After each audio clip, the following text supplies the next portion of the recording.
This week on the Computer Chronicles, wireless computing. We'll look at infrared technology and show you how to set up a completely wireless home office. We'll see the latest in wireless PC card modems that let you surf the net through the air. These are the new generation of smart telephones that add sophisticated communications capability to a cell phone. And finally, satellite-based wireless communications, the wireless solution of the future. All this plus Giles Online, this week's computer news, my pick of the week, all coming up next on the Computer Chronicles. Computer Chronicles is made possible in part by SoftSource Incorporated, publishers of Pro One software, educational software for young adults. Additional funding from PC Connection and Mac Connection, the catalog and online superstore with over 10,000 PC and Mac products. Award-winning service, toll-free technical support, and overnight delivery. www.pcconnection.com. And by Audio Highway, makers of the Listen Up player, which provides digital, portable, customized audio, downloaded from the internet and played anytime, anywhere, on headphones or over a car radio. And by Windows Magazine, delivering desktop, enterprise, and internet computing news, reviews, features, and how-tos for a Windows world, because the world runs on Windows. And by Learn2.com, the Ability Utility.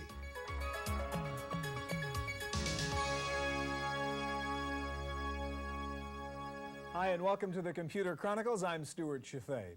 Infrared technology is something we're all familiar with. That's how your TV's remote control works. Well, that same wireless technology can be used now with PCs and peripherals. And Mike, I want you to explain why it would be useful to me to have infrared technology in my office. We have a kind of typical office situation set up here. And just go through what all the hardware elements are for me, if you would.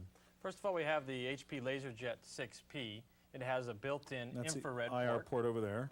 Next, we have this HP Net Beamer, which is your LAN access. So it connects right to the Ethernet network, providing a wireless LAN access. Here we have this infrared adapter, which is on the serial port of the desktop, allowing us access to the desktop. And then, of course, on the portable devices themselves, the Palm Top and the laptop. And they have IR ports also. Exactly. All right, so let's say I'm a sales guy. I've been working out in the field for a couple of days. I'm using my notebook, so I've got all my stuff in here. I come back to the office now. I want to do things like print out my expense report, download my email from the network, and so on. How would I do this using infrared technology? It's just as simple as pointing the laptop at a device. For instance, if I wanted to print, I would just point this at the printer, click, send the file, and it would And the connection happens automatically. You don't actually have to do anything. It sees that it's connected. As soon as they see each other, connection is established, and then you're able to print. And so you don't have to carry on the cables or worry about the drivers or any of that stuff, and you get your expense report coming out here. Exactly. All right, now let's go over to the little notebook situation. If I had files in there and I wanted to now download those to my desktop, I can do the same thing? Right. I just set the, say, the Palm Top down in front of the adapter, and then I actually see that as a drive showing up on the desktop. So that actually becomes the F drive, as we can see there, and that the IR port's on the side of the Palm Top there. Exactly. Okay, now what about going into the network using NetBeamer? Can you show me how it would connect to do things like email or pull down files? I just pointed it at NetBeamer, and we now have a connection. So it, again, spontaneously And how do you know you have a connection? Two things. One, we have a little LED here that says I have an infrared link. The other thing is built into Windows 95 is this little infrared monitor, which says, hey, I see a NetBeamer, and we have a good connection at 4 megabits per second. Okay, now what about the speed of the IR connection? Is it fast enough to do more than just text and print applications? Yeah, the IRDA, under the standard of the IRDA, there's been two speeds. The first one out of the chute was 115K bits per second, and now the new 4 megabit per second, or fast IR, is now being integrated into all these types of devices. Can you show me actually pulling a multimedia file down from your server onto the notebook? Right. Let's show that. We see here the server, and we're able to pull down. Say, let's say this rafting AVI file. I'm just going to double click on it. and we're connected to NetBeamer. As you see, the AVI file just starts, and we're actually over the network. This is line of sight. What happens if my kid walks into my home office, puts his teddy bear down, and blocks the view? Stops the video, and now if I take it away? It just continues to go. So now how does it do that? It's sort of picked up from where it left off. Exactly. It has full error correction, retransmit, resend, and is part of the IRDA standard. What are the distance and angle parameters on how to use this stuff? Well, it's guaranteed to work within a meter, but in practice we're finding it works around 2.5 meters within a 30-degree cone. And so it puts out a cone, and anywhere inside of that cone you can get that connection. That's the IR story. Thank you very much. All right, well, wireless communications may seem important to the mobile business traveler. It's even more important when time is of the essence and human lives are at stake. One of the new twists in firefighting is the use of wireless laptops on the fire engine. Almost everything at this Novato, California fire station seems bigger than life. Enormous trucks in a vast hangar, armored uniforms, and an array of firefighting tools. One of the newest of these tools is the wireless mobile computer, the latest addition to both the fire truck and fire station. Engine 1, Engine 4, Truck 1 and Rescue 5-6 respond on a reported structure fire. The county dispatching center uses computers to send more than just alarms to the fire station. Dispatchers transmit precise information about the fire directly to the truck's PC mobile portable computer. Firefighters can then find exact street addresses, the location of sprinklers, and other available trucks. Crews can also transmit information or questions from the field, keeping everyone informed. Well, when you're on a scene of a big incident, you might end up with 10, 12, 15, 20 units there. And to have a knowledge of all the units are there, you have it right at your fingertips of being able to ask for unit status. And it'll bring on the screen all the units you have on the scene, units you have in staging that you can bring into the fire, and requests through Comm Center that they can send you messages of things you ask them, and you have it there instead of having to have it repeated on the radio, or if you didn't hear it with all the radio communications, you have it right in front of you. The firefighters at this Marin County station are already well equipped with wireless gear, from cellular phones to portable fax machines. But for its fast, detailed information at critical moments, the portable computer has earned a place of honor in the front ranks. For the Computer Chronicles, I'm Giles Bateman.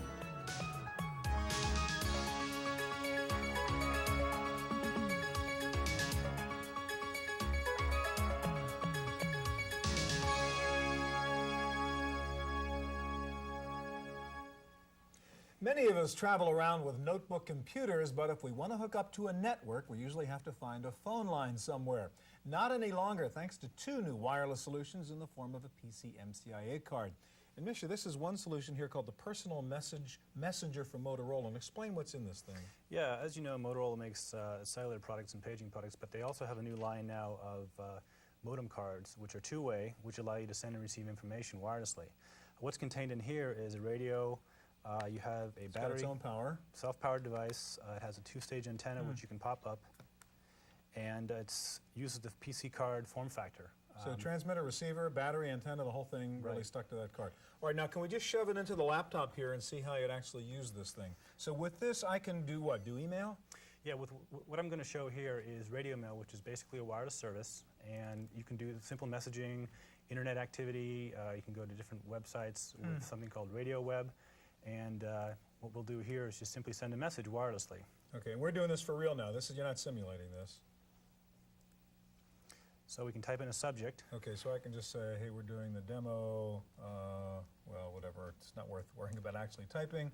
But I mean, I could send just a normal little text email message here like I would normally using a phone wire. And how do I send it now? You simply go over here and hit send, and it'll give you an acknowledgement as when the message has been sent. Now, can I receive messages also through this thing, I take it? Yes, you can. This is a two-way radio, so you can go ahead and send and receive information. It also supports Lotus CC Mail, so if you like to use mail, a standard mail package, you can do so as well. All right, now there's another version of that, which you have, I think, inside your jacket there for a palm-top device, and explain what the differences are there. Yeah, this is the Personal Messenger CD-PD card. It operates off a different network. This was an artist card, and this operates off of cellular digital packet data. I'm showing it inside of a 200LX, and this is a perfect messaging solution for people who are on the run or individuals who want to load level their day and check mail or check messages as they go throughout their day from meeting to meeting. The network is a bit different. The device is similar. It's got a battery built in. Okay, the piece of hardware is the same thing. We're just really using a different network here. So, I mean, I could be using this one and a laptop, that one and a palm top. That's not the issue. They're just PCMCIA Correct. cards. And what is the difference then in these two different networks? Why do I care? Well, Artists right now, they were the original network, wireless network. They have a significant amount of build-out, and they have nationwide coverage. They also have very good in-building coverage. The CDPD network is the second network on the market. Coverage is also good. The issue is of connectivity and other items. Right. Roughly, what's the cost of playing this game? Basically, the devices range anywhere from $300 to $550. And the monthly charge? Monthly charge can be $59, and it really depends on the package that you choose. It's not real cheap, but pretty darn effective Right. solution. All right, thanks, Mish, a lot. Thank you. All right, well, this personal messenger is okay if you have a laptop computer or a palm top, but what if you don't and you still need access to email or the net? Well, the solution is a new breed of wireless gadgets called smartphones. And Veronica, you're going to explain some of those to us. And let me just mention, you wrote this book over here, the kind of Bible on wireless computing called the Wireless Computing Primer. So you know what you're talking about. You have some of the coolest little gadgets I've seen in a long time. Let's start with this little thing over here. And what is this? This is a two-way pager. It's called an interactive pager. It's So just like a pager I could clip onto my belt. Exactly. But it's got this little keyboard. It has a little keyboard, so not only can you receive messages like you do with existing Right. pagers, you can also respond where you are by just touching and using the keyboard and typing in a message. All right, show me how you'd So actually let's do say this. here I want to send a message to someone. I'm going to here choose myself to send a message to myself. I'll decide to send it to my email account. And now I can actually use this keyboard to type in a message to myself and use whatever keys I want to, and then I can send it just by hitting the send. At this point, the message is on its way to my internet address at my home computer. So this is it's not quite a computer, but it's got a QWERTY keyboard, so you can actually do real text entry into this thing. Exactly. Yeah. You can also use this to send information or messages to a computer You've got a by port plugging. here. There's a port there. You have a DB9 connector that can plug into that. And what network does this device use? This works on Artists, on RAM mobile data, and the company RIM is in the process of working with emerging networks like PCS. Okay. All right, so that's a two-way pager, does a little bit. Let's talk about this little guy next over here. Now, what is this thing? Let's take that. We don't need the power here, I guess. Yeah. This is a cellular phone and an internet browser in one device. It's the AT&T PocketNet phone.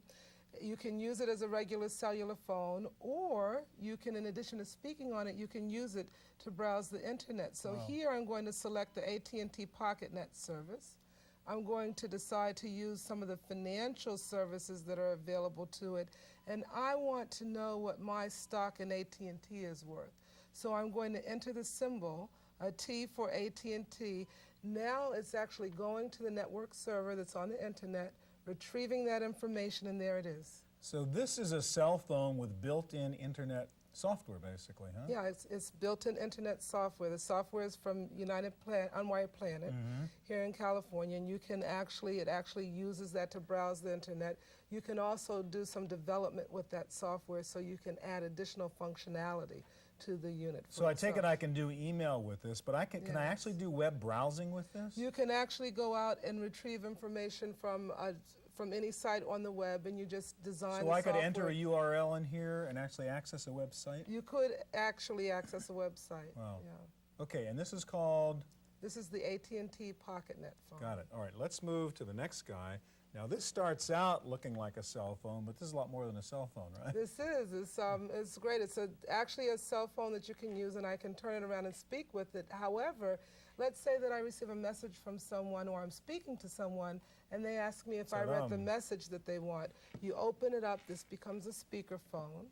And then I can use this as a PDA, or personal digital assistant. So this is a PDA married with a cell phone, all in the same device here. Exactly. And what are the functions of the PDA here? What can I do? I can look at any faxes that I may have received. So Can I send faxes with this? you can send faxes as well. You Wow. can.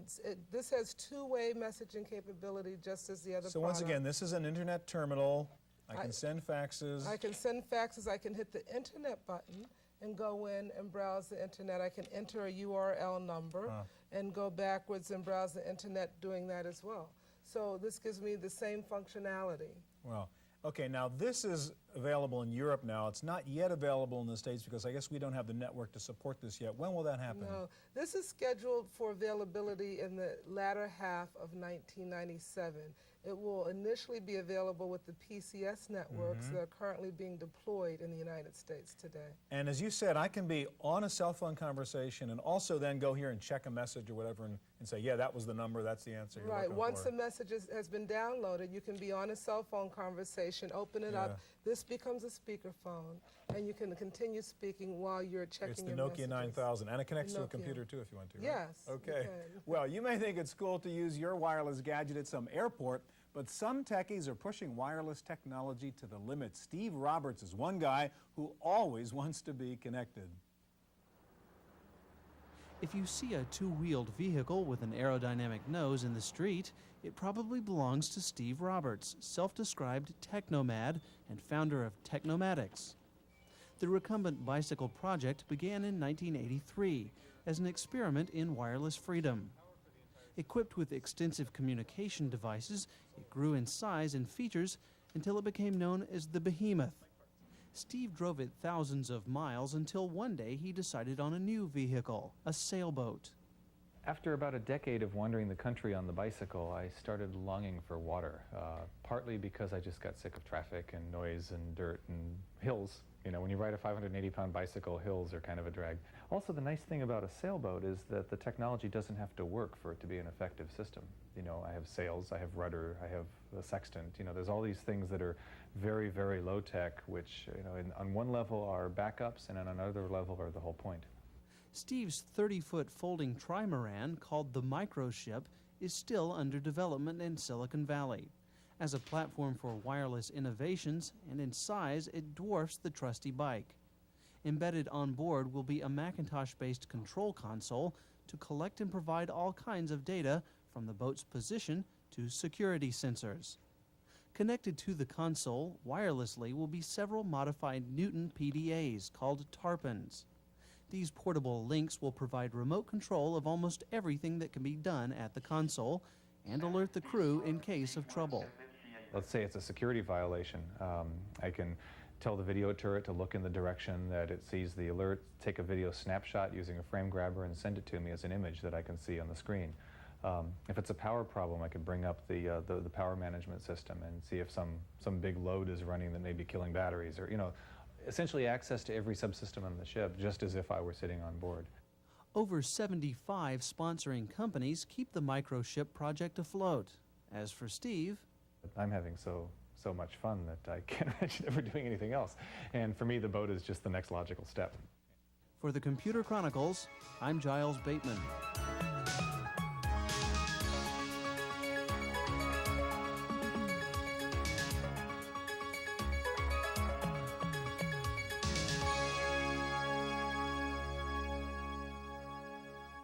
Well, the ultimate global wireless connection uses satellites to interconnect you with another computer or another person anywhere around the world. And the latest satellite communications technology has now produced handheld satellite receivers. Roger, you're a consultant in this whole field of satellites. You've been doing this for a long time, way back to the Intelsat days. I want to pick your brain a little bit. What is this device over here? Is this is a satellite-based wireless communications device? That's right. This system is called Omnitrax. It's produced by Qualcomm and provides data messaging services from trucks to and from the dispatch terminal.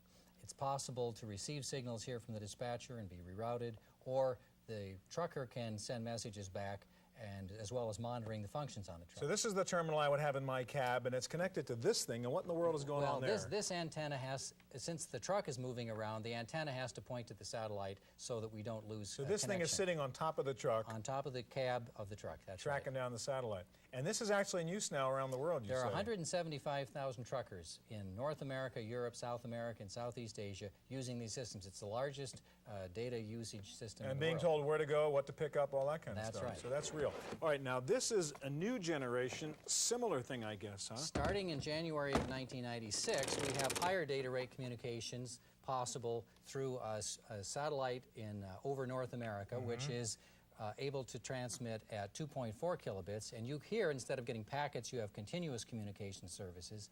and you can plug a computer into this So port. we've got phone here for voice, we've got a serial port for laptop. And now this has an antenna on the back. So and this we is have the to antenna orient that's it. picking up the satellite. That's right. And we have to use this map to So you've got to get the right adjust angle and the right orientation kind of stuff, of yeah. the system.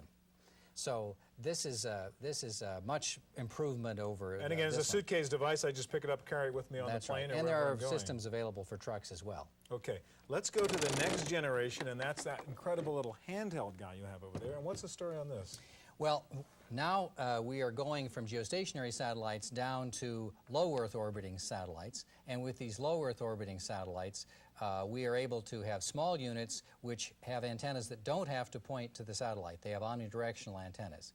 And the unit that's coming out for OrbCom, which is this system, has a keyboard on it that allows you to key in messages, send them up to the satellite, and to receive messages. But it's still in the packet stage. Right, so this is what we're looking at now is actually a GPS device. This is actually a GPS, but you're saying but it this will be kind of this size. form factor will be That's used for right. really a wireless And it'll have a satellite whip communicator. antenna that pulls Yeah. out. After this, the next generation, in a few years, will be able to do voice communications and the same high data rate systems from the low Earth And orbit. where are the prices going from generation to Well, generation let's see. here? We started out with these units selling for $3,000 to $5,000. The SkyCell system here sells for about $2,000, and these are less than $1,000, down to $500 and falling. Yeah. Finally, what about the direct PC? Use as the system where I can take a satellite and get right into my Well, computer. that's a very high data rate system, which will be available in perhaps 4 or 5 years, that will go at 1.5 megabits per second. And that much may faster. be the ultimate bandwidth solution, huh? I think that'll be much better. Everyone will like that a lot better. All right, Roger, thank you very Thank much. you. Well, as usual, the web is a very rich source of information on cutting-edge technologies like wireless communications. So let's turn to our webmaster, Giles Bateman, for a look at some of the sites that will help you figure out how to shed those wires. Thanks, Stewart. If you want to keep up on the latest in the wireless industry, by far the best place to start, I think, is Wireless Now. Now, this is, in fact, a subscription-based service. So if your business depends on information about the wireless industry, you'll definitely want to consider it. They have daily wireless updates. They'll send you updates via email. They also have information, stock reports, corporate files, etc. But the cool thing is, even if you're not that deeply ensconced in the wireless industry, but you do want to keep up, they have a lot of free features as well, such as show updates about different trade shows, summaries, etc. And my favorite, the top 10 wireless tidbits for today. And these are 1 and 2 sentences about different things that happen in the wireless industry today, if you want to keep up. Now next, you'll want to check out the Packet Radio homepage. This is maintained by the Tucson Amateur Packet Radio Corp, and they have all sorts of information about packet radio networking, including a packet radio primer if you're just getting started. Why packet radio? Could be you're missing something fun, which is a great lead off to this good introduction to packet radio. Now last but not least, if you are a mobile user and you use a notebook, then you probably depend pretty heavily on these. These are PCM-CIA cards, also known as PC cards. This particular card is a Motorola Mariner. It's a 33.6 modem and fax, and it also connects to your network, a LAN for Ethernet connection, modem connection. But the interesting thing is this little connection in the middle will connect to your cellular phone so you can stay connected online while you're on the road. Now for this week's Random Access and a special report on personal computing tips from Windows Magazine editor Mike Elgin. A lot of Windows 95 users worry about losing data or viruses. There are a number of things that you can do to play it safe when you're using Windows 95. The first is create a startup disk. You can create one by clicking on the Start button, the Settings, and then Control Panel, finding the Add and Remove Programs item in the Control Panel and double-click on it. One of the tabs at the top is Startup Disk. By putting a blank disk into your disk drive and clicking on Create Disk, you can create a startup disk. Windows 95 will do all the hard work for you. Once you have the startup disk, you'll be able to recover from problems in the future. Another great thing to do is to back up your registry. Fortunately, Windows 95 comes with a free utility that you can find in the Windows 95 CD. You'll find it in the Other, Miscellaneous, then Config Back folders. If you don't remember how to find this in the future, you can simply search for this file right here using Microsoft Windows Find, CFG Back. By double-clicking on this and then following the wizards, I can back up not just the files and programs on my hard disk, but the actual registry, the sort of the source of information for your configuration and a lot of the things on your system. By backing that up, you can always come back to where you were before. A lot of people worry about viruses, but the most common virus is a word virus or a virus that's carried in a document. I'm going to open up a document here. This is a Word for Windows document, but instead of opening it and just double-clicking on it and opening it in Word, thus risking the virus, I'm going to right-click on this thing, select Quick View, and I'm going to be able to read that document without risking getting one of the viruses. Those are just some of the things that you can do to play it safe when using Windows 95. That's it for today's tips. Back to you, Stewart. Now for my pick of the week. Most computer designs were pretty boring until Acer came out with its curvy emerald-colored desktops. Now Compaq has stepped in with a very innovative design on its new Presario 3020. First of all, it is one of the first desktop PCs to use a flat-panel LCD display. That means less strain on your eyes, and you can easily adjust the angle of the screen to suit your viewing. The 3020 also turns the tables by hanging the 12-inch display on the big JBL stereo sound system rather than just hanging some little speakers on a CRT. And as you would expect, the sound quality on this thing is great. Now, another really useful feature on the Presario 3020 is the built-in 4 CD-ROM changer, so you don't have to spend your time swapping CDs the whole time. You can control which CD you want to use through software or through a simple button right here on the computer console. The Presario comes standard with a wireless mouse, not an IR infrared mouse, but a radio mouse, so you don't have to worry about being within the line of sight of the receiver. Finally, this baby is power-packed. It's a 166 Pentium, 24 megs of RAM, 2 gig hard drive, 33.6 modem. Street price is a bit over $3,000. Well, that's it for this week's Computer Chronicles. We'll be back here again next week with more of the best in computers, CD-ROMs, and the net. And if you need more information on anything you saw on today's show, check out our website at PCTV.com. I'm Stewart Cheifet. See you here next time. Computer Chronicles is made possible in part by SoftSource Incorporated, publishers of Pro One software, educational software for young adults. Additional funding from PC Connection and Mac Connection, the catalog and online superstore with over 10,000 PC and Mac products. Award-winning service, toll-free technical support, and overnight delivery. www.pcconnection.com. And by Audio Highway, makers of the Listen Up player, which provides digital, portable, customized audio downloaded from the internet and played anytime, anywhere, on headphones or over a car radio. And by Windows Magazine, since 1992, providing information on hardware and software products to business technology buyers, because the world runs on Windows. And by Learn2.com, the Ability Utility. For more information on anything you've seen on today's program, check out our website at www.pctv.com.